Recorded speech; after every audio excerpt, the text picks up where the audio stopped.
You think anyone's going to believe a broke widowed mom over me? That's what he said right before putting a gun to her best friend's head. Lenna had already lost everything once.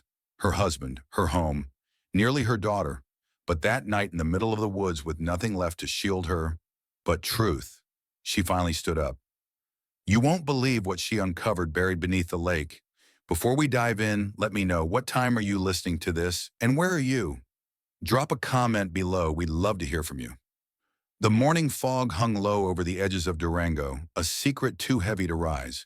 Near the back exit of the community food bank, Lenna Whitlow cinched the final bag of donated staples with a strip of red twine. Mist dampened her coat collar. Her shoulders ached from the early shift, yet her hands never slowed. A woman passing by muttered something about how some people were born to lose everything. Lenna didn't look up. She didn't need to. The words clung in the air long after they were spoken. The canvas bag bit into her palm, grit pressing under the seam. A volunteer reached toward the handle, but Lenna shifted her body just enough to make the offer unnecessary. The calluses on her fingers carried their own memory. She had long since learned how to bear weight without trembling. The bus station loomed gray beyond the cracked sidewalk. She set the bag down, briefly shook out her wrist, and caught another comment, low and careless. That Whitlow widow's back again. Lenna gave no reply.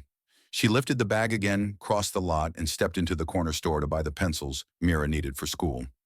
The clerk scanned them with deliberate slowness.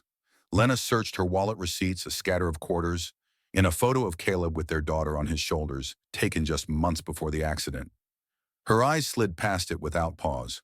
Near the vending machines, a man sat crouched on a milk crate, wrapped in layers of fraying cotton blankets. His eyes followed her approach. She offered him a sandwich from the pantry, peanut butter on wheat, still sealed in plastic. He smirked as he accepted it. Kindness won't bring anything back, you know. Lenna's reply was even barely above the breeze. It's not for what I've lost. It's for what my daughter still sees. He looked away first. The walk back to her unit stretched 20 minutes through broken pavement and puddles where leaves had begun to rot. Her boots leaked, her bones ached in places that never used to. The hallway reeked of boiled cabbage and old carpet. Her key stuck again in the lock until she nudged the base with her boot and pushed the door open. On the floor just past the threshold lay a plain brown envelope. No stamp, no return address. Only her name typed in bold across the front. Rain dripped from her cuff as she stared at it. She bent, peeled back the flap, and unfolded a single sheet. Regarding the estate of Jonas Whitlow. Immediate contact requested. Clay Mercer, probate attorney, Iron Hollow. Her thumb lingered on the name. Jonas Whitlow. She blinked. Caleb had never once spoken of him. The pounding in her ears grew louder than the rain carrying with her into the next room. The chairs in the community room had seen better decades. One wobbled beneath her weight as she shifted, knees pressed together, fingers interlaced so tightly they throbbed. Around her the sounds were small but sharp, pages, flipping pens, clicking a shoe tapping, anxious Morse code against scratched linoleum. Across the table, the woman from Family Protective Services studied a sheet in silence before setting it down with deliberate care. You've listed no income since August. Temporary housing, no verified employment. She paused, eyes unreadable behind clear-rimmed glasses. And according to this report, you experienced a medical episode in your daughter's classroom during a school event last fall. The words lingered, not quite an accusation, but heavy enough. Lenna's chest tightened.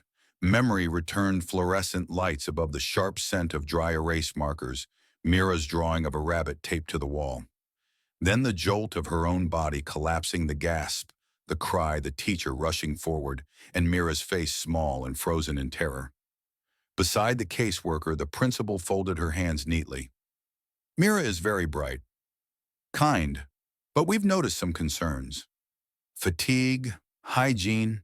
She's arrived more than once without lunch. Her clothing. Well, it suggests she isn't getting proper care at home. Lenna swallowed against the heat climbing her throat. She bit the inside of her cheek and managed only a brief nod. I understand. No one spoke for several seconds. Above them, the heater clunked to life with a dull rattle. A fly tapped against the glass pane. In the hallway beyond, Mira sat alone on a bench, swinging her legs, tracing a finger across the tile. She hummed under her breath, her scarf unraveling slightly where the yarn had come loose. Lenna glanced at her daughter through the window, then back at the women who had just measured her worth with clipboard columns and vague sympathy. The caseworker leaned forward. "This is an informal review, Ms. Whitlow. For now. But I need to be honest with you. If things don't change soon, we'll need to escalate." Lenna nodded, lips pressed into a line. She wasn't going to cry here. Not today. The meeting ended with printed guidelines, phone numbers, a flyer about local shelters. Lenna slipped them into her coat pocket without glancing down. The hallway seemed colder on the way out. She passed Mira without stopping. Together they left the building in silence. Mira 2 steps behind, kicking a rock along the curb. Wind cut through the gap in Lenna's sleeve. Somewhere a child laughed, but the sound faded before it reached them. Her phone vibrated as they stepped onto the sidewalk. She nearly ignored it. "This is Lenna," she answered. A clipped male voice replied. "Ms. Whitlow, this is Clay Mercer from Mercer and Lowe Attorneys, Iron Hollow. I'm contacting you regarding a property transfer tied to the estate of Jonas Whitlow. You and your daughter have been listed as legal heirs." Lenna froze. "Jonas? Who Jonas Whitlow?" "Your husband's uncle. According to probate filings, the estate, 43 acres of land and structures, is now in your name. I'll need you to come in to sign the transfer within 48 hours. She turned away from Mira, lowering her voice. I didn't know my husband had an uncle. He never mentioned Jonas." A pause, then flatly, "You're listed clearly. It's all legal." He gave her an address, told her to call back by noon tomorrow, then hung up. Lenna stared at the screen for a long moment before slipping it into her pocket. Behind her, Mira walked on, humming softly. "What's Iron Hollow?" the girl asked. Lenna gave no reply. By the time they reached the gas station near their building, the sun had vanished behind a curtain of clouds. Wind pressed harder now, whipping her coat around her knees. She stopped at the curb, eyes on the faded state map painted across the wall. A red X slashed through Durango. Iron Hollow wasn't even marked. 3 choices rose in her mind, sharp as the neon sign above the convenience store. She could stay, fight the case with nothing but hope and paperwork. She could sell what little remained and keep running.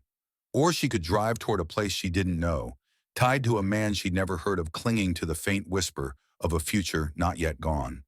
The car door creaked open. Mira climbed into the back, still humming. Lenna turned the key.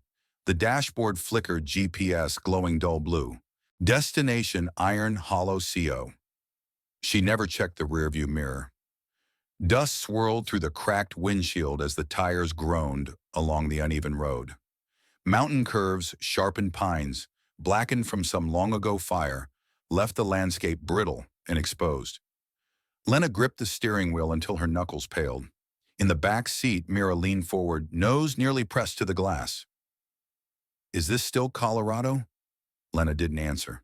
Her eyes stayed fixed on the gas gauge. The turnoff was marked by a rusted mailbox dangling from a crooked post, paint long gone.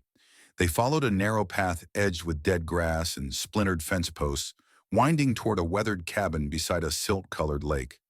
Wind funneled through dry branches, moaning low. The moment the engine died, Mira burst from the car, boots crunching gravel as she spun once in the open air.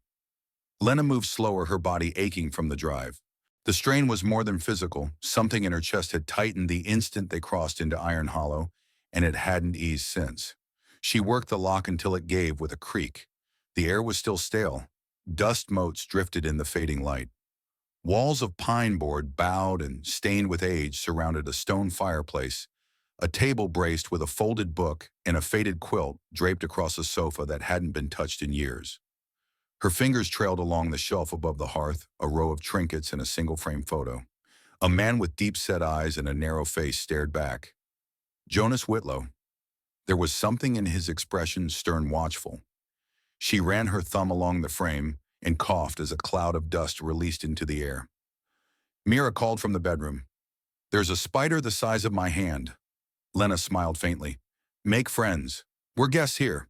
Later, after unpacking the bags and coaxing water to boil on the stubborn stove, Lenna slipped her prescription bottle from the backpack's side pocket. The pills rattled as she buried them deep beneath a rolled sweater. Mira had been asking too many questions lately, and Lenna wasn't ready to explain panic attacks to a 9-year-old. Just before sunset, she drove into town.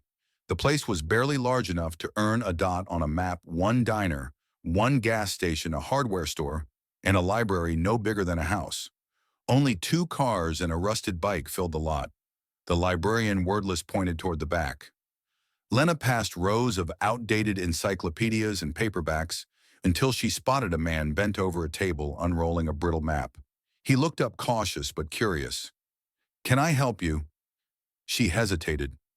"I'm trying to find out more about someone. Jonas Whitlow." His fingers froze, eyes narrowing. "You knew Jonas. I inherited his land." "I didn't know him at all." He nodded slowly and motioned toward a stool. "I'm Reed Calvin. I teach local history up at Gunnison College, what's left of it. Jonas used to write me letters about things most people would laugh off." He gestured to yellowed maps and scribbled notes pinned to a corkboard. Storage tunnels, military offshoots, disappearances. Lenna leaned closer. "You think any of it was true?" "I think Jonas believed it." Reed slid a manila folder across the table. Inside was a photocopy of a diagram marked with dates and coordinates. He sent this the year before he vanished from town. "Vaults, sealed chambers." She studied the page. "Why would he leave all this to me?" Reed tilted his head. "You're not the first person to ask why they inherited a ghost story." By the time she returned to the cabin, the lake had turned ink black in the dim light. The air carried the scent of moss and damp stone. Mira was curled on the sofa, sketching birds she'd seen by the water. Lenna draped her coat across a chair, stepped to the fireplace to add wood, and caught something strange. One of the floor beams sat crooked, not loose, just uneven. She knelt and tugged. The plank resisted, then shifted with a dull creak. Behind it, clumps of dried mud clung to a rolled sheet of paper, stained and soft with age. She pulled it free, spreading it across the hearth. A rough map, coordinates, arrows, and one line written in dark ink: Vault 3, storage confirmed. The next morning, wind pressed against the car as Lenna parked once more at the library, the brittle map hidden beneath her coat like a secret too heavy to carry. Sleep had barely touched her. Mira had coughed through the night, and the cabin walls had creaked as though alive. Reed hunched over a microfilm viewer when she entered. The pale light of morning filtering through dust-flecked blinds. She stepped close, unfolded the sheet, and slid it onto the table beside him. His brow furrowed instantly. "Where did you get this?" Lenna pointed to the corner. It was under the floor near the hearth. His eyes scanned the markings, widening as he moved. Abruptly, he turned, yanked open the bottom drawer of a filing cabinet, and pulled a stack of crumpled folders. One copied survey map landed beside hers. "Jesus, this isn't folklore. It's part of the secondary mine grid from the Confederate gold extraction network. Most of it was shut down after the war, but a few outliers stayed hidden, private ventures meant to dodge regulation." "Look here." He tapped the corner. "It matches." Lenna leaned in, breath caught. "You're saying there's something real down there?" Reed nodded.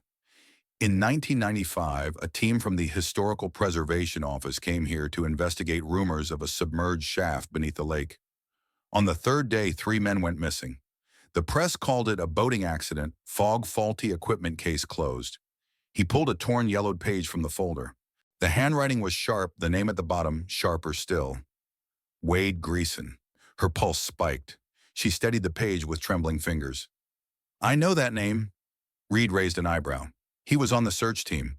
They never found the bodies, but Greason stayed around for years, published a few fringe articles, then went quiet after 2001. "You've met him?" Lenna didn't answer at once.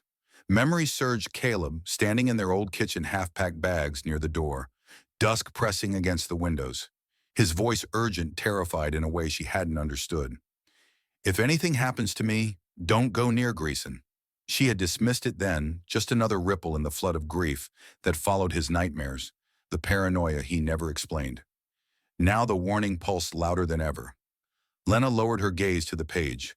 In the reflection on the library window, her face looked pale, unfamiliar. By the time she drove back to the cabin, shadows had lengthened across the property. Mira waved from the porch, holding a pine cone and grinning. Lenna forced a smile in return, though she kept the journal and the name unspoken. Dinner passed in quiet rhythm, canned soup, saltines, and the wind tapping against the windows. It was just after 10 when the noises began. A thud, then another. Lenna jolted upright, heart hammering. Mira screamed. She snatched the flashlight from the counter and yanked open the door. No one waited outside, only the sharp reek of aerosol and the bushes still swinging across the drive. Sprayed in jagged red across the cabin's front wall were the words, "Get out, Whitlow." The letters bled down the wood grain, crude and furious. Lenna swept the beam across the clearing. No footsteps, no voices. Only the hiss of wind through scorched trees and the sound of her own breath tightening. Behind her, Mira sobbed. Lenna locked the door, checked each window twice, then sat beside her daughter until the tears eased. The night thickened around them. When she finally rose to clear the dishes, her foot struck something beneath the table. Mira had crawled halfway under and emerged holding a small object. "Mom, this was under there." A cassette tape cracked at one corner, wrapped in old painter's tape.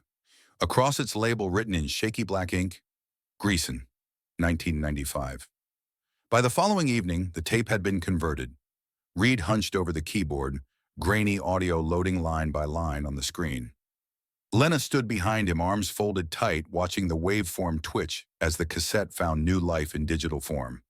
The first seconds held only static clicks and wind. Then Jonas's voice cut through rough, urgent. "They're pressuring the old families, buying off county clerks." Wade's name came up again. "He's moving fast. If this land isn't protected, now it's gone." A pause, a breath, then something quieter, closer to the mic.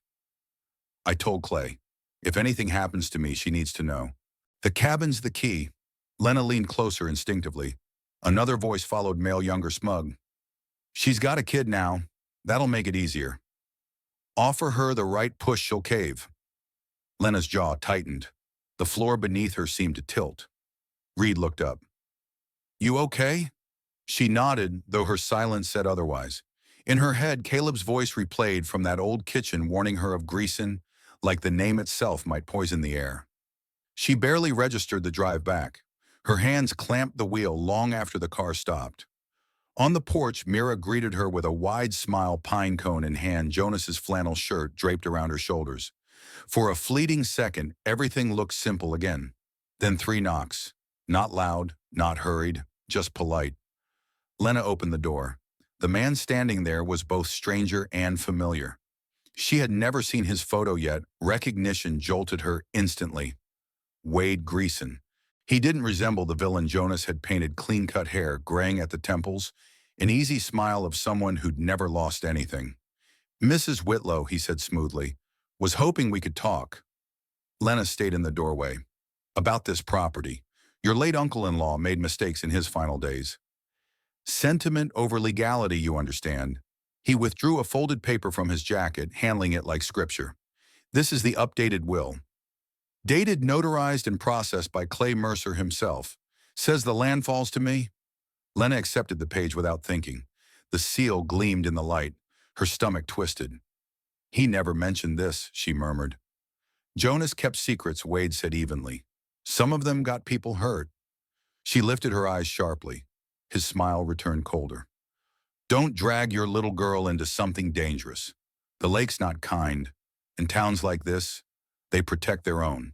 Then he turned, walking back toward a dark SUV she hadn't noticed before. Gravel cracked beneath his boots like splintering ice. Lenna closed the door without locking it. Her fingers moved on muscle memory as she scanned the document again, tracing the notary's stamp, the elegant signature, Clay Mercer. The phone sat on the counter. She called once. No answer. Twice. Voicemail. The third attempt went straight to busy. Stillness held her long after the line died. Behind her, Mira peeked through the curtain, wide-eyed and silent. "Go wash your hands," Lenna whispered without turning. Dinner tasted like sawdust. Mira left her soup unfinished. The woods seemed to press closer to the windows as if listening. At 11:43 p.m., the phone buzzed. "Reed." "I pulled the notary archive," he said without preamble. "That stamp on Greason's document. It's wrong?" "What do you mean it's the old design? Colorado hasn't used it since 2009. And Clay Mercer's bar ID is mistyped." Lenna's throat tightened. "It's a forgery," Reed said. "Every part of it." She drifted toward the window. Moonlight revealed the red graffiti still faint across the siding. "Get out, Whitlow." From the couch, Mira stirred in her sleep, clutching her backpack. The forged will trembled in Lenna's hands. She folded it once, then again, until the paper was small enough to burn. By morning, the decision was made. Proof had to be found. Reed's shovel struck something solid beneath the packed earth, the dull sound unnatural against the forest hush. Lenna dropped to her knees, scraping away dirt with bare hands until her nails split on rocks and roots. A curved edge of rusted metal surfaced. Mira sat nearby on a folded blanket, too quiet for herself. Cheeks flushed, cough rattling deep. She had been fading since dawn. Lenna's chest wrenched at the sight. Reed twisted the lid off the rusted cylinder. A plastic bag emerged, mildewed but sealed. Inside lay a USB drive, still dry. They spoke little on the drive back. Mira's head rested against Lenna's shoulder, drifting into shallow sleep. By the time they reached the cabin, the lake churned beneath the rising wind, alive and restless. Lenna eased Mira onto the couch, layering another blanket over her. The girl murmured, fevered, then stilled. Reed powered up his laptop and slid the USB into place. Folders bloomed on the screen. One read, Vault 3, Confirmed Evidence. They clicked through scanned court filings, notarized letters, transcripts from decades of disputes. Jonas's name surfaced again and again, so did Greason's. A property complaint, a list of families removed from their land, an email chain noting adjustments to county zoning maps without public approval. Then a document stopped Lenna cold, a private agreement between Jonas and Greason, unsigned by any public body, outlining payments to local officials for reassignment of land titles. The final paragraph chilled her. This arrangement remains confidential. Compensation will be rendered to facilitate rapid administrative compliance. She read it twice, then looked to Reed. Jonas tried to stop this, she whispered. Reed opened another file, a letter in Jonas's shaky hand, addressed to the State Land Commission, but never mailed. A yellow sticky note clung to the bottom. Clay said no. Too dangerous. Lenna exhaled slowly. Her hand touched the phone in her pocket, then pulled away. They've buried this for decades, Reed said. If you go public with this, they'll come after me, she finished. Her eyes moved to Mira, curled on her side lips, dry, a rough cough, shaking her thin frame. She needs a hospital, Reed added gently. The real one. Silver Pines, 2 hours. If her fever keeps climbing, I know. Lenna poured a glass of water and lifted it to her daughter's lips. Mira sipped weakly, then turned away. She's not strong enough to run, Lenna murmured. Reed's gaze returned to the screen. This is enough to bury Greason. It won't just take him down, it'll drag others with him. Judges, land board directors, county reps, people who've stayed quiet out of fear. Or complicity, Lenna said. Her palms pressed flat to the table, knuckles pale. But going to the press now means putting a target on us, she continued. If they know we have this. They do, he cut in. Her head snapped toward him. They're watching, Reed went on. They've always been watching. Jonas told me once, if you find something you're not supposed to, the first silence is a test. The second is a warning. The third is a low rumble, cut him short. Tires crunched on the gravel road. Lenna froze. Reed edged to the window, careful with the curtain.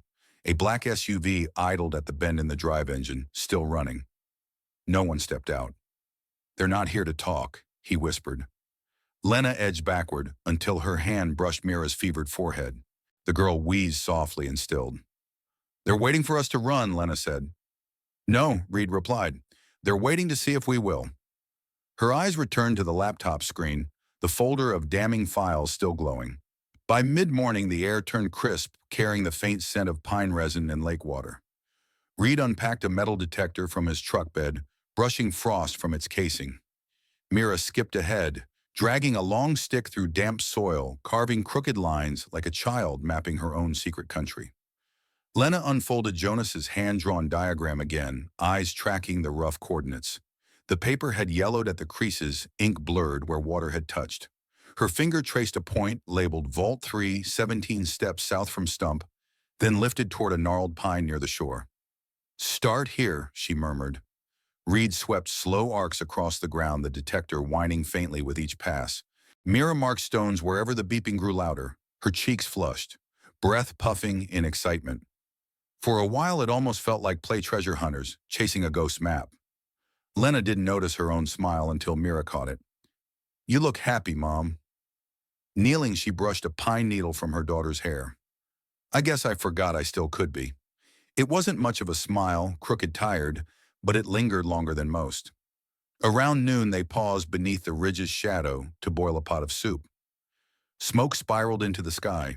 Mira leaned against Lenna's side, spoon in hand, while Reed told stories about Jonas's stubbornness, like the time he filed a noise complaint against a logging company because it made the trees anxious. Mira giggled, soup spilling over the cup's rim. He sounds weird. I like it. He was weird, Reed agreed, smiling faintly. But he remembered every face, even mine when I was still nobody. The fire crackled between them, pushing back the chill that clung to Iron Hollow like a second skin. For the first time in weeks, Lenna stopped watching the tree line. She let herself lean into the warmth, into the illusion that life could slow. Later, while Mira gathered sticks, she stumbled across something half buried beneath a ring of stones. Mom, she shouted. It has letters. Lenna hurried over, kneeling beside the splintered board. Etched faintly were two initials, JW. Her thumb traced the grooves, heart skipping. Reed crouched beside them, nodding. He marked it. We're close. They spent the next hour sweeping the ground, sketching what they believed to be Vault 3's foundation. Excitement dulled the weight of the shadows pressing in. But in town, those shadows stirred. Sheriff Halstead leaned in his office doorway as Reed stepped inside for supplies, his face neutral, his tone low. You still helping the Whitlow girl? Reed hesitated. Halstead sighed. Saw a black SUV near the power station this morning. Local plates, but the tags don't match anything in the registry. They were asking about the lake house. Reed's shoulders stiffened. Tourists didn't look like tourists, the sheriff muttered. Didn't smile like 'em either. Back at the cabin, the sun dropped behind the ridge. Cold crept in sharper. Mira knelt near the fire pit, sketching circles in charcoal around the stones she'd placed. She hummed softly, lost in the rhythm. Lenna stood at the lake's edge, tossing bits of wood into the water. Each splash echoed lonely and thin. Her body sagged, but her mind felt steadier than it had in days. From the tree line, a faint flicker appeared, a single light blinking twice before vanishing. Lenna never saw it. She folded Jonas's map, brushed away dirt Mira had smudged, and tucked it back into her coat. A gust scattered Mira's sketches, flipping one loose page onto its back. The child bent to retrieve it, then froze. In her crayon handwriting, a note glared up, Vault 3 will rise when blood meets water. By nightfall, Mira's skin burned beneath Lenna's hand, heat pulsing through the damp cloth pressed to her forehead. Breaths came, shallow lashes fluttering as if trapped in a fever dream. Lenna lifted her daughter from the cot, wrapping her tight in a wool blanket, arms trembling not from weight but helplessness. The drive into town blurred in fragments, sharp curves, headlights slicing fog, Mira's whimper every time the road jolted. At the Iron Hollow clinic, fluorescent lights buzzed faintly. A nurse thrust a clipboard toward her, without expression. No insurance, the doctor said, rifling through Mira's chart. We can stabilize her, but beyond that, payments required. Blood work, imaging, it adds up quick.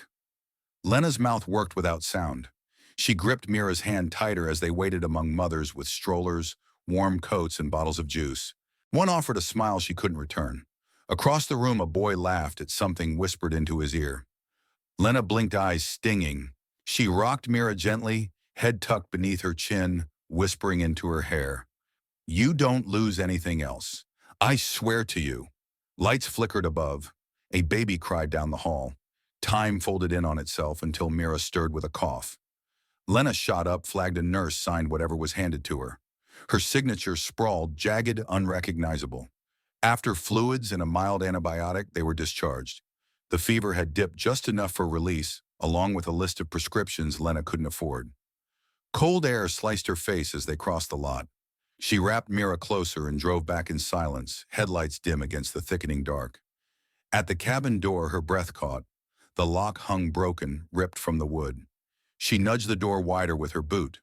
Boards creaked beneath her step. Mira hovered behind, pale and silent. The hearth sat cold. The air reeked of damp earth and rubber. Drawers hung open. Paper curled on the floor. The USB stick gone. Maps gone. Even the ledger Jonas had left behind, the one Reed had marked up last night, nowhere to be found. Near the fireplace, Mira knelt and picked something up. A photograph ripped clean down the middle. One half showed Lenna's younger face beside Caleb's arms, wrapped around a bundled newborn. The other half lay torn crushed beneath a boot print. Lenna dropped to her knees, her voice failing her, as she reached for Mira, pulled her close, and held her tight. No words rose, just breath, just the dry rasp of fear in her lungs. Then she noticed the faint imprints of tire tracks leading toward the woods, wide treads fresh. She followed them with her eyes until the dark swallowed their trail. Mira whispered, "They were here when we were gone." Lenna nodded almost too slowly to be seen. A truck engine rumbled in the distance. Gravel crunched. She sprang up, heart sprinting before her body could.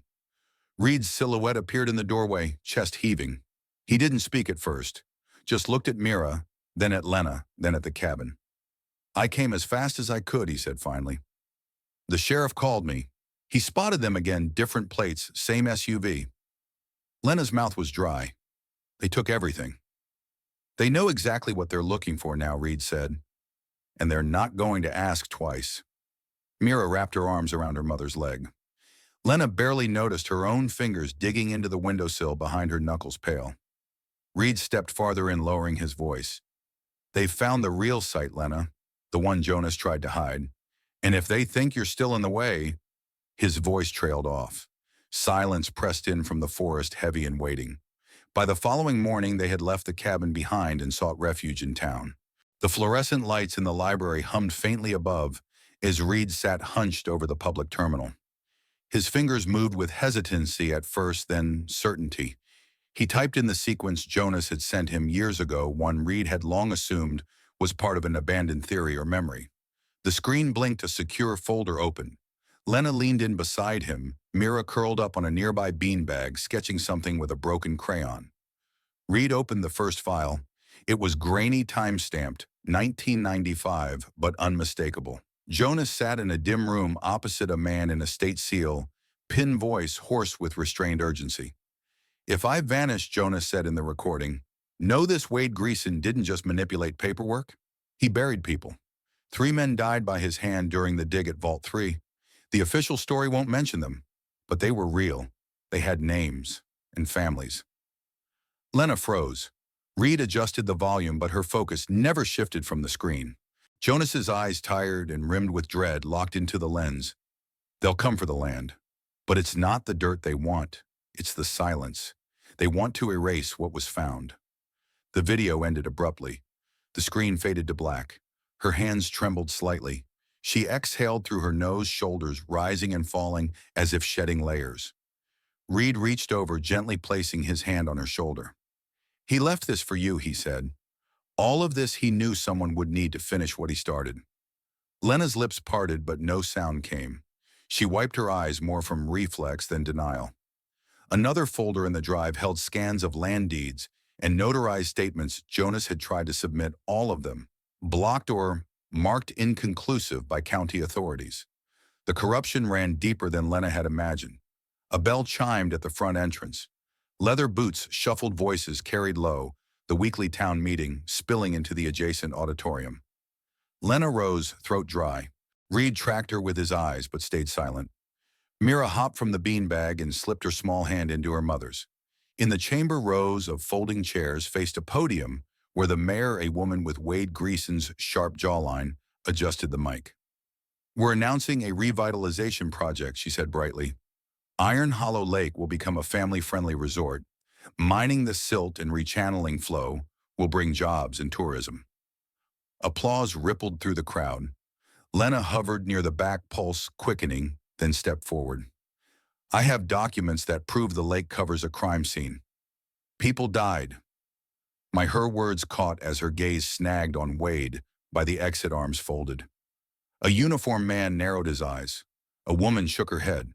Murmurs rose. "They've already spun this," Reed whispered. "They're ahead of us."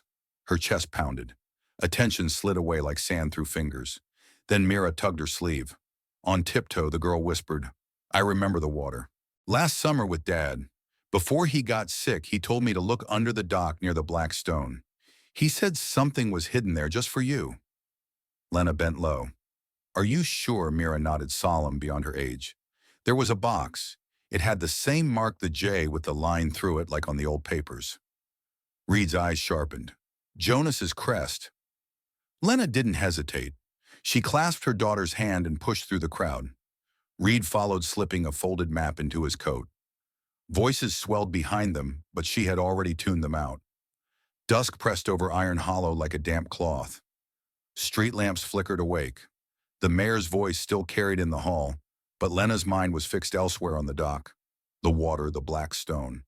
By the time they set out, night had taken the sky. The lake lay flat and dark when they reached it. Crisp air snapped at every sound. Lenna's hands trembled as she adjusted the straps of her wetsuit while Reed fastened the waterproof camera to the lift rig. A flashlight skimmed across the planks.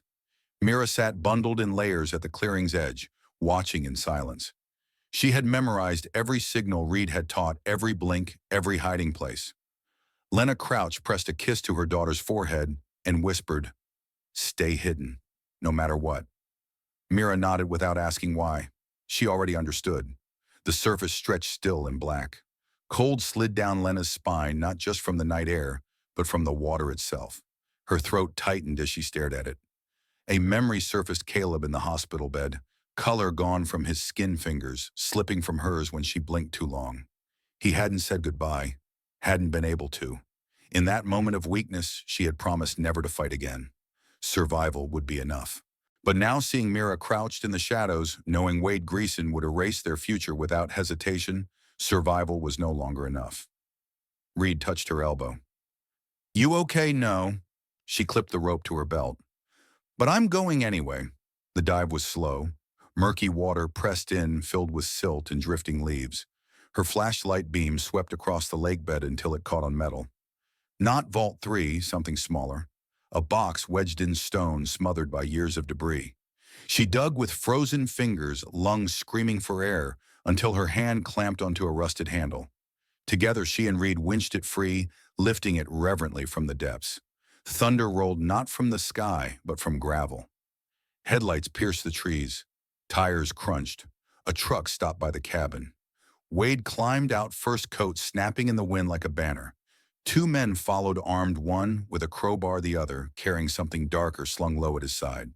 Reed dropped the harness and grabbed the emergency radio, whispering something sharp. Lenna barely heard. Her eyes stayed locked on the tree line where Mira had vanished minutes before. A flicker of red light blinked from the cabin, twice, then once. One blink. Danger. Wade skipped, pretense. "You shouldn't be here," he called, scanning the trees. "Whatever he told you, whatever you're digging up, it doesn't matter." Lenna stood tall, dripping, box clutched against her chest. "You lied about the will. You broke in. You terrorized a child." He scoffed. "You think anyone cares about old paper trails and rumors of gold? You're nobody, sweetheart. No title. No leverage." She flipped the latch. The box creaked open. Wrapped in crumbling cloth lay a leather-bound journal.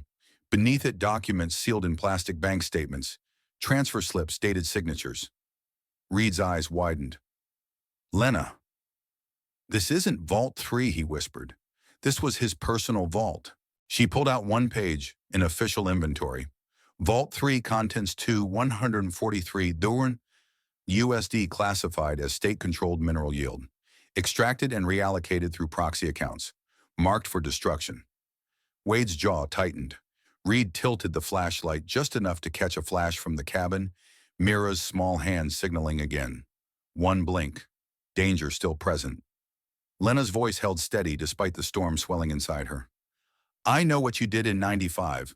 I know what you buried." Movement stirred at the wood's edge.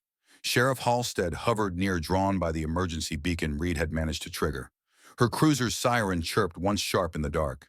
Wade's men shifted. No one fired. No one spoke. Yet. Lenna raised the journal higher, papers fanned in her dripping hand. Wade's gaze narrowed, calculating. He stepped forward. Reed blocked him.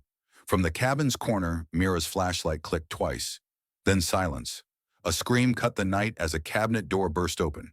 One of Wade's men dragged Mira out, fist clamped on her arm. Dust swirled through the lamplight. Her flashlight hit the floor, red beam spinning before it landed face up, blinking again. Lenna lunged, but Wade pressed a pistol to Reed's temple. "You dig it up," he said, voice flat, or I shoot him in front of your broken little family. Reed didn't flinch. Lenna staggered. The scream that tore from her throat wasn't fear. It was primal, ripped from marrow. It ricocheted off the cabin wall's glass bone. In that sound lived every second she'd been too late. She saw again the night Caleb died. Shattered glass TV still glowing, their wedding photo toppled on the floor. She had been 2 streets away. Late. Always a little too late. Now Mira, trembling wide-eyed, was in someone else's grip, her last anchor. Lenna's legs buckled. Tie her. Knock him out, Wade ordered. A blow snapped across Reed's jaw before he could react. He collapsed soundlessly. Rough hands twisted Lenna's wrists behind her back, binding them with scratchy cord, then shoved her to the floor beside Reed's limp body. She tried to call out to Mira, but a palm clamped over her mouth. Wade crouched at the JW box, eyes gleaming. He flicked the latch with his knife, rifled through the contents with greasy fingers. Cute, he muttered. But all this paper, and I've got friends who eat paper for breakfast. His grin stretched wolfish as he looked her way. You think a journal's gonna stop me? I've got a judge in my pocket, a sheriff on a leash. They'll call it inheritance fraud and ship you back to Denver before week's end. Lenna fought against the grip holding her. Mira whimpered nearby, feet dragging across the floor, flashlight dead. Wade rose and approached, looming. You've got spunk. Jonas did too until he tried to take back what was mine. He bent close, whiskey and pine tar on his breath. You ever wonder why you never heard of Vault 3? Because Jonas buried it. Deep. Thought if no one knew, no one could fight for it. But I knew. Lenna's face was pressed against the wooden slats. Her breath came in short bursts. Her eyes searched wildly, finding Reed's phone half hidden beneath the kitchen counter. Its screen cracked, but lit. A flicker of light. He hadn't shut it off. She shifted slightly, angling her shoulder toward the glow. Every movement burned. A sharp knot twisted in her back, but she kept sliding inch by inch. The rope scraped her skin raw. Her fingers brushed the edge of the phone. Wade turned away, barking orders. Torch the papers. Find that hard drive. I want everything gone before dawn. The man holding Mira moved toward the stove where a pile of kindling had been stacked to dry. Another shoved furniture aside to check beneath rugs. No one looked at her. She curled 2 fingers around the phone and dragged it toward her hip. Screen smeared with sweat and grime, but functional. She tapped blindly. 1 press, nothing. Another too fast. 3rd press, long hold. Siri's voice activated a whisper compared to the chaos. She breathed through her teeth, lips barely moving. Call Halstead. Dial tone. Long. Endless. A groan beside her. Reed stirred. Mira twisted, bit the man's hand hard. He yelled and dropped her. She bolted toward her mother, slipping on the floorboards. Wade turned, gun raised. Lenna lunged sideways, shoulder crashing into his knee. Wade cursed, stumbled, fired bullet thudding into the wall above Reed. Mira screamed. Then a voice cracked from the phone, still clutched in Lenna's bruised hand. Calm clipped. Sheriff Halstead. Lenna, hello. The gunman froze. Bloodshot eyes locked on Wade. Lenna's chest heaved. On the phone, Halstead's voice rose. This call is being recorded. Officers en route. Wade's expression fractured. Lenna didn't blink. Not when he stepped back. Not when he dropped the gun. A second light flared through the broken window, red and blue strobes cutting through the trees like lightning. She stayed on her knees, shoulders, shaking hands, trembling, as if surrendering to the chaos unraveling around her. Mira clung tight, breath, ragged fingers, digging into her mother's shirt. Wade approached, slow, smug pistol still dangling from his hand. You should have stayed in Denver, he muttered. Could have saved yourself the show.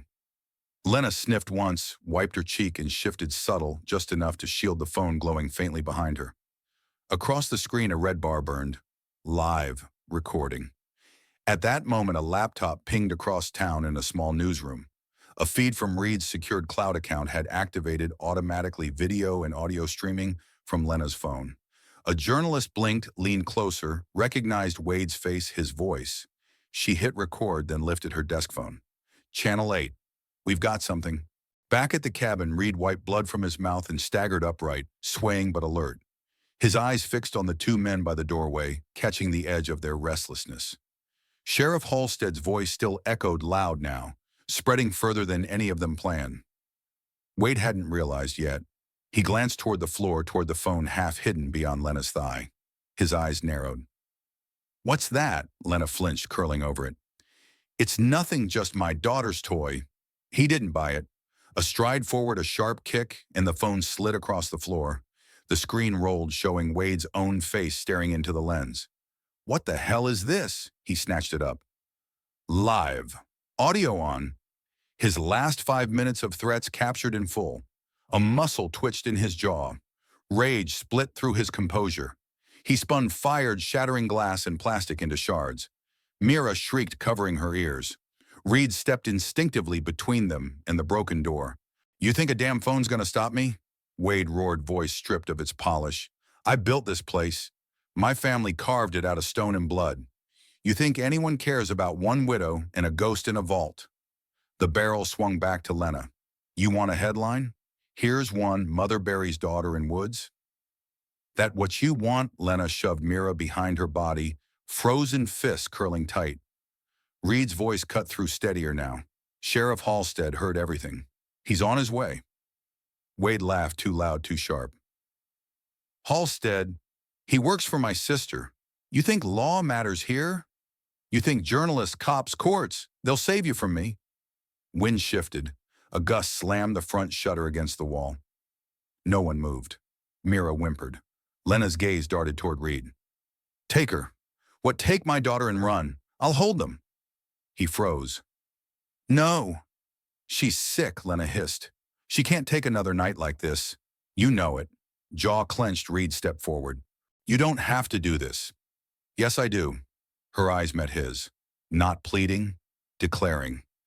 Reed gathered Mira, gently whispering something that made her grip him tighter.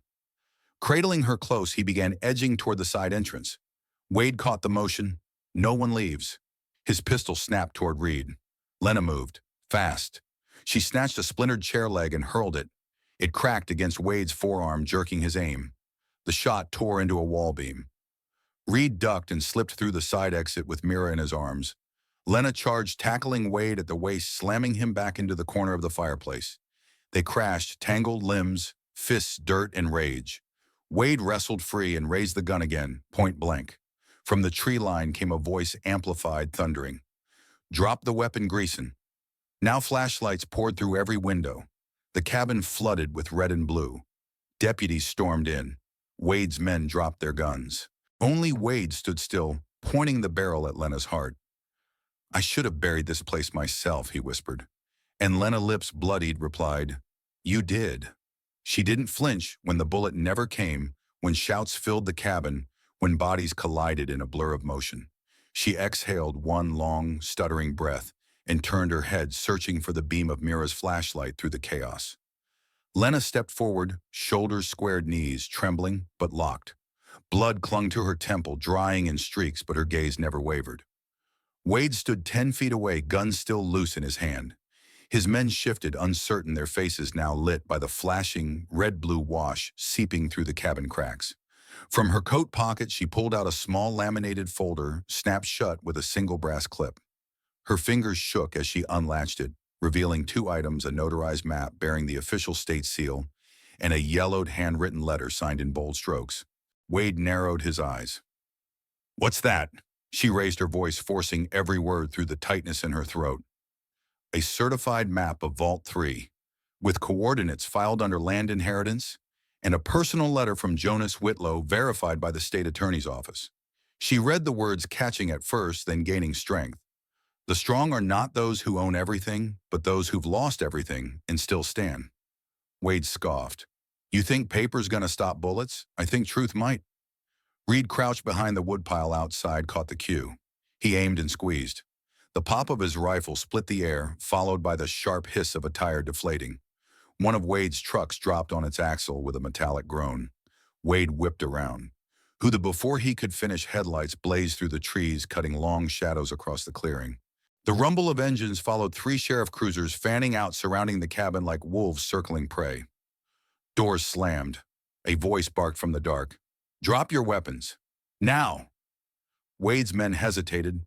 The younger one complied, first letting his pistol clatter to the dirt. The second jaw, twitching, held out a beat longer before lowering his arm. Lenna exhaled only once. Sheriff Halstead strode into view, hands relaxed but firm on his belt. "Wade Greason," he called loud and cold. "You are under arrest for armed intimidation, falsifying legal documents, and obstruction in an active homicide investigation." Wade didn't blink. "You have no jurisdiction over family land." Halstead stepped closer, voice iron now. "You made it criminal the second you pointed a gun at a woman and her child." Wade's lip curled. His hand twitched near the trigger. Lenna didn't flinch. "I'm done running," she said, low but audible. "You can bury maps, burn cabins, threaten children, but truth leaves a trail, and this time it's not just mine." Wade turned to her. For a moment, silence stretched long and thin. He took a step toward her, then another. Reed emerged from the shadows, shotgun ready, his aim steady. Behind him, Mira peeked from a deputy's arms, pale but safe. Her eyes locked on her mother. Wade's shoulders sagged. He dropped the gun. A deputy cuffed him without ceremony, reading Miranda rights that felt like thunder in the quiet. Reed lowered his weapon. Lenna finally let her knees buckle. She didn't collapse, just eased herself to the floorboards, pressing the notarized folder against her chest. A deputy approached and gently took it from her, nodding as he scanned the seal. Mira ran across the yard before anyone could stop her. She launched into her mother's arms, both of them folding into each other, like two halves finally stitched whole. Lenna whispered something into her daughter's hair. Mira nodded, eyes wet. From the cruiser, Wade shouted, voice cracked and distant. "You'll regret this. They'll come for you too." No one answered. Halstead waved the other cruisers forward, the lights now casting streaks across the cabin's broken porch. Deputies swept the scene, gathering evidence, weapons, and statements. Reed offered the sheriff his own footage, time-stamped and unedited. Lenna rose, one arm wrapped around Mira's eyes, sweeping the wreckage, splintered chairs, muddy footprints, scattered casings, and a single strip of yellow tape flapping in the wind like an abandoned flag. Reed came to stand beside her. "You all right?" Silence stretched a moment before she answered. "No." A metallic click cracked the air. Wade's wrist jerked as the cuffs snapped tight. He twisted toward the nearest deputy, spit flying as he snarled, "You think this is justice? You think I've lost? This system belongs to me." No one reacted. Across the dirt clearing, Mira clung to her mother's waist, sobbing into the fold of Lenna's jacket. Lenna crouched, brushing damp strands from her daughter's forehead with trembling fingers. Behind them, Reed hefted the rucksack of ransacked files and passed it to a government official stepping forward. Flashes from a reporter's camera strobed the scene. Her lens lingered on the sealed vault chest in Lenna's arms, then slid to the official, unfolding a certificate stamped by the state land office, reissuing the Whitlow property title to its rightful heir. Wade's forged papers had already been condemned, the notary's seal exposed during a midnight audit rushed from Denver after the live stream hit the Attorney General's desk. A crowd pressed against the cruiser line. Neighbors who had kept silent too long. Some murmured, others cursed. One voice cut through, "Rot in hell, Greason." The sheriff didn't turn. He nudged Wade toward the back seat, hand steady on his shoulder, more weary than forceful. The door slammed. The siren stayed silent. It didn't need to. Red and blue pulsed across Wade's face, damning enough. Mira hiccuped and tugged her mother's sleeve. Lenna lowered the chest, one hand still braced on its lid, the other arm curling protectively around her daughter. Reed approached, voice softer now. "You don't have to speak to anyone yet," he said, nodding toward the knot of reporters gathering beyond the tree line. "The story's already writing itself." Lenna's gaze dropped to the vault's wood grain, her thumb tracing it as if expecting it to hum. "Is it over?" Mira whispered. Their eyes met. Lenna glanced toward the cabin's shattered window, glinting in the last of the sun. Where fear had lived, only silence lingered. Not peace, but a space wide enough to breathe. Across the field, the sheriff delivered a terse statement: long-term investigation, interagency cooperation, a tragic abuse of legal power. Words that felt thin against the weight of the moment. What mattered was the shift, people walking toward Lenna instead of away. A woman from the grocery line handed her a bottle of water. Another brushed her arm, murmured, "You did good, honey," then vanished back into the crowd. Lenna nodded faintly, accepting it all without fully holding any of it. At the edge of the woods, Reed crouched near a fallen pine branch, sketching in the dirt. Mira crept closer, curious. A map, simple lines, a lake, a cabin, a crooked tree. "You remember this?" he asked. She nodded. "Jonas drew it with chalk one day." Reed smiled. "That's what saved us." Back near the patrol cars, yellow tape stretched across the porch of the once feared cabin. No longer cursed. Now evidence, history, testimony. Reed rejoined them, a keyring dangling from his fingers, one rusted iron key catching the light. "You'll probably need this." Lenna took it, feeling its weight settle like a question. Reed studied her face. "What are you going to do with all of this?" She gave no answer. Instead, her gaze drifted toward the water. The lake shimmered under a veil of early fog. Trees loomed like solemn witnesses, their bark carved by wind and time. Somewhere distant, a loon called once, then vanished into quiet. Mira's small hand slipped into hers, fingers curling tight. Lenna inhaled sharply, deep and reluctant, then exhaled. They stood together in the hush long enough for the next choice to begin. A week passed. The rain never stopped entirely. It fell in soft veils, mist clinging to the evergreens, slicking the rocks beside the lake. The cabin stood still, cleared of debris, door no longer creaking, silence, no longer menacing. Lenna sat alone by the shore, knees tucked close beneath an old sweater that still carried the faint scent of pine and dust. The fire pit in front of her held nothing but damp ashes, broken charcoal, and a rusted grate. Smoke no longer rose, but she could picture it, Jonas sitting where she sat now, alone with too many thoughts and nowhere to put them. In her hands rested his journal. She had read it twice already, but today she turned to the final pages. The ink had faded where his pen must have paused, smudged by age or hesitation. The words were cramped, as if he hadn't wanted them read. "Maybe I'm not meant to be remembered. Maybe it's safer this way. But if someone ever reads this, know that I stayed silent, because I was afraid no one would believe me. I spoke once, and they tried to erase me. So I waited. Maybe too long. Tears threatened, but didn't fall. Not for Jonas. Not even for what had happened. But because in his words she recognized herself too clearly. Years of swallowing pain. Years of rehearsing lies like, 'We're fine. It's okay. I'll manage.' She hadn't truly cried for Caleb in months. Grief had calcified into a dull ache beneath her ribs, flaring only in private. But now it surged back, not as sorrow, but as understanding.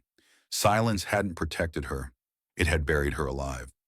She closed the journal and set it gently on the bench beside her. From her jacket pocket, she drew a folded paper, creased to translucence at the edges, her old welfare application. The one hidden under a pillow back in Durango, filled out on a night she couldn't afford gas, Mira asleep beside her under two coats. The handwriting looked foreign, now shaky, apologetic. Without hesitation, she touched the corner to a match. Flames curled black across the page, letters dissolving into smoke. She didn't look away. Behind her, laughter rang out.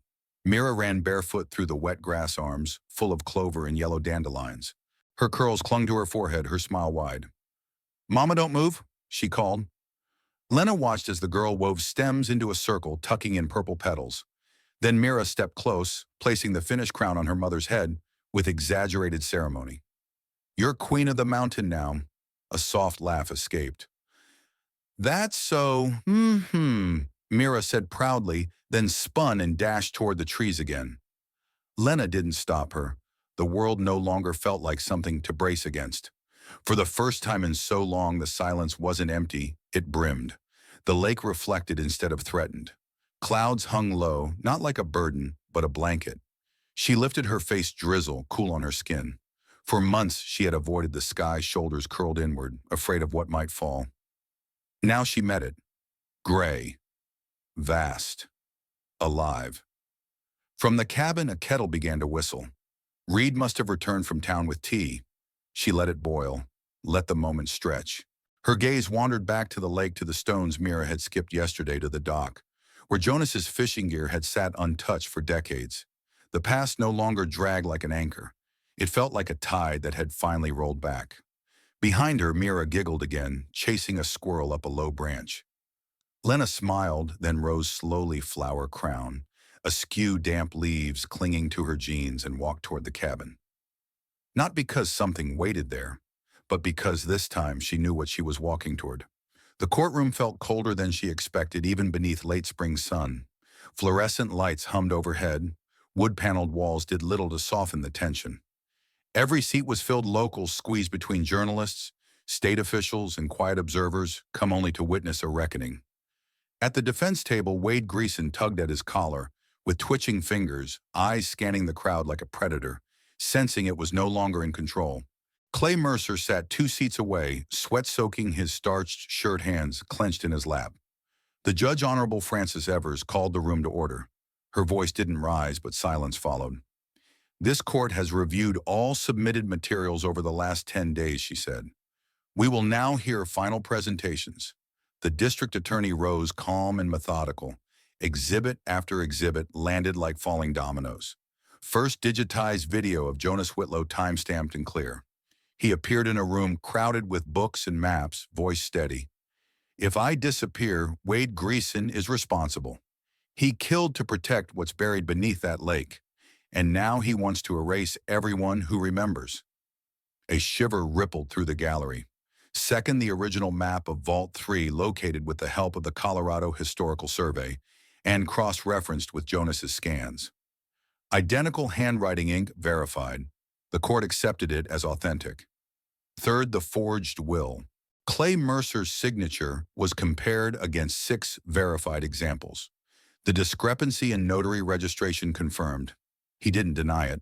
Asked directly, he lowered his eyes and whispered, "I was paid." Then came the envelope, yellowed, its blocky red letters, reading, "Get out, Whitlow."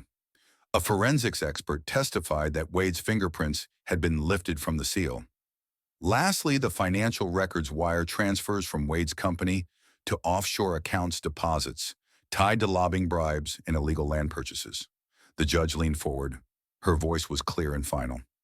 This court finds Wade Greason guilty of all charges: armed coercion, forgery of legal documents, bribery of government officials, obstruction of justice, and criminal conspiracy to defraud the state. A breathless moment held before murmurs rippled through the courtroom. Gasps, a few scattered claps, silenced quickly by the bailiff. The sentence came: 18 years in a federal facility without parole. 2 marshals stepped forward and snapped cuffs onto Wade's wrists. He twisted, face red, snarling. "Don't think you've won. This system still works for people like me. This isn't over." But no one looked afraid anymore. Clay Mercer's judgment followed, disbarred, stripped of all legal authority. He kept his gaze low as he left, avoiding everyone, even Lenna. In the third row, she sat with Mira pressed tight against her side. Reed stood behind them, arms crossed, silent. The judge called a recess. The court exhaled, emptying slowly. Outside, cameras, snapped microphones angled forward. "Ms. Whitlow, do you feel justice has been served today?" a reporter asked. Lenna glanced at Mira, then at the courthouse steps stretching wide before them. The girl clutched Jonas's journal, its corner worn from anxious thumbs. "I think the truth finally made it past the front door," she said. Another voice called, "Will you sell the land?" Her answer came fast. "No, it's not for sale." That afternoon, the State Commission for Cultural Preservation announced a motion to designate Widow's Hollow as a protected historical landmark. Mining licenses revoked, tourism plans halted. Vault 3, the so-called ghost vein, sealed and monitored only for research. Lenna skipped the ceremony. She and Mira walked the lake's edge instead. The water mirrored pale blue smudges of sky. Wind barely stirred. Back at the cabin, glass and burned papers had been cleared away, and Reed had patched the doorframe. On the courthouse steps, a child tugged his father's hand. "Did the lady win?" The father paused. "I think she stopped losing." And in that moment, in a town long ruled by silence, something shifted. 3 months later, spring's end arrived like a sigh, gentle, forgiving. At the edge of Iron Hollow, the old Whitlow cabin stood straighter. New fence posts lined the yard, hand-painted sunflowers bloomed along one side, and a wooden sign hung from the porch, childlike letters, uneven but proud: "Jonas's porch. Stories told here." Lenna knelt at the bottom step, hammering the last nail into a loose board. Sweat dotted her temples, white paint streaked her sleeve. A man from the hardware store adjusted a beam's level and nodded approval. At the gate, a neighbor carried fresh planks for the railing. This wasn't renovation, it was reclamation. Mira darted across the porch, arms full of folded blankets, ponytail bouncing. She paused to straighten the sign again, as if afraid it might blow away. Behind her, children from the local school laughed, racing toward the lake and shouting about lost treasure. Beneath the wide oak tree, folding chairs formed a half circle. Neighbors arrived in pairs, some with lemonade, others with fans. An elderly couple placed a tray of cookies on the porch rail and slipped into the crowd. The first community storytelling night was about to begin.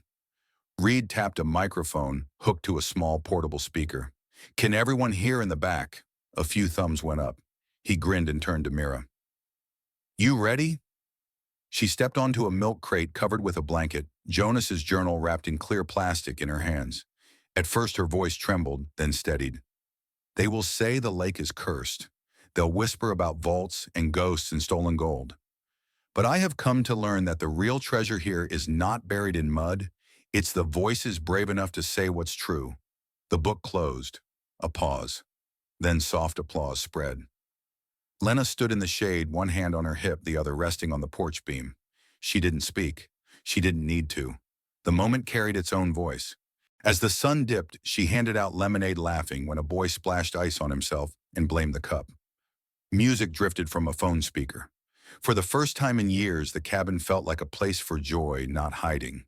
The scent of pine mingled with lavender from the garden. A soft breeze rose from the lake, carrying nothing ominous, only clean water and the memory of spring rain. After the last car pulled away, after Reed stacked chairs and Mira gathered wildflowers, Lenna wiped her hands on her jeans and sat on the new step. Mira climbed into her lap without asking. Sleepy, she hummed a tune she'd invented. Lenna smoothed her hair, her palms no longer raw from labor, but still stained with the paint of a home she had chosen to restore. This time her hands weren't clinging to ration bags or silence. This time they built. The porch light flickered on behind them as twilight deepened. Across the water, the surface reflected every shade of dusk: lavender, rose blue, turning to slate. Reed stepped out holding 2 mugs of cocoa. He placed one beside her without a word and looked out toward the lake. Then he leaned against the beam she'd fixed that morning. "What do you think Jonas would say if he saw all this?" he asked softly. Lenna didn't answer right away. She let the question hang suspended between breath and memory. Then after a long pause, she whispered, "I think he'd finally feel heard." A laugh echoed behind them, Mira's clear and bright. The wind lifted through the scorched pines, brushing gently past the house, like a promise. And in that quiet space, nothing needed to be said. The lake was still. The stories had been told. The past no longer hunted. And from the place where silence once lived, something new had begun to grow. Some stories aren't about finding gold, but about reclaiming the parts of yourself you thought were lost forever. Lenna's journey wasn't just about land or legacy. It was about finding the strength to speak when silence felt safer, and choosing to protect what matters most. If this story moved you, make sure to subscribe so you don't miss the next emotional journey waiting to be told.